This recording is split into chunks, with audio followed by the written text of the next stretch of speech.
మన రక్షకుడైన యేసుక్రీస్తు నామమున అందరికీ వందనాలండి.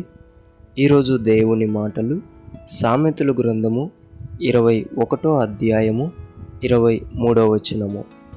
నోటిని నాలుకను భద్రం చేసుకున్నవాడు శ్రమల నుండి తన ప్రాణమును కాపాడుకొనును. ప్రియమైనటువంటి దేవుని బిడ్డలారా, కొన్ని శ్రమలు మన నాలుక ద్వారా, మన నోటి ద్వారా మాట్లాడిన మాటల వల్ల మన శ్రమలను అనుభవిస్తూ ఉంటాం. అయితే ఎప్పుడైతే మన నోటిని, మన నాలుకమును భద్రము చేసుకుంటామో అప్పుడు మనం పడుతున్నటువంటి శ్రమల నుండి మన ప్రాణమును మనము కాపాడుకుంటాము.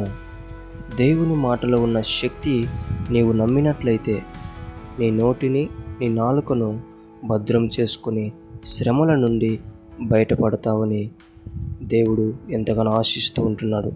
దేవుని మాట వింటారని దేవుని పట్ల మనవి చేసుకుంటూ దేవుడి మాటలను దీవించునుగాక ప్రార్థించుకుందాం.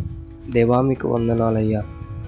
మా నోటి ద్వారా, మా నాలుక ద్వారా, మేము మాట్లాడిన మాటల ద్వారా మేము శ్రమలలో ఉంటున్నాం. ఆ శ్రమల నుండి మా నోటిని, మేము మాట్లాడుతున్న మాటలను భద్రం చేసుకుని మా శ్రమల నుండి బయటపడే మార్గం నీవు చూపించమని యేసు నామములో నిన్ను బ్రతిమలాడుకుంటున్నాం తండ్రి. ఆమేన్.